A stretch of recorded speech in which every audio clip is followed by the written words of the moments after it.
This is how to change the litter robot waste drawer liners, basically the liners for the litter robot. It's going to be blinking blue, which it is doing right there. And of course you're going to have the waste in there. I'm not going to show it, but the bottom will be full down there, and that is why it will be blinking. Be sure to get the actual name brand ones. I guess a lot of the other brands, the knockoff ones, they will tend to rip when they get full. You pull them up and you get cat mess all over the floor. You definitely don't want that.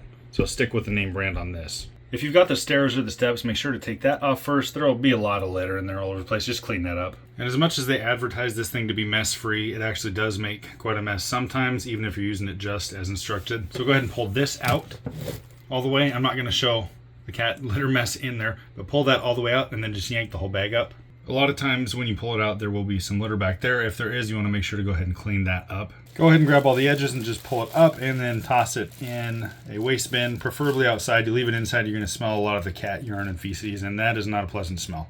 They come in these bags and they're generally tied off. Sometimes they're not, but go ahead and yank that out. And then the bags are all in one roll. They are perforated, so you want to make sure to separate them at the perforation. Just be kind of careful with that. If it rips into the bottom of the one you're pulling off, that one is no good, and you go ahead and throw that away. So I've got one in there. If you do it like this, it may not be the best, because if it's not tucked in properly and some drops in on the corners or in the center and piles up, it will eventually pull down like that. Granted, there's a lot that can be pulled right there, but if you don't do it right and it's all off to one side, you can pull and just make a huge mess inside of here. So you want to go ahead and pull basically everything as tight as you can get it, and it'll be kind of level here.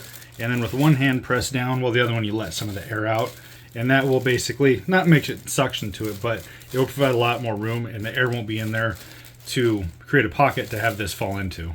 And then you just push the thing back up in there.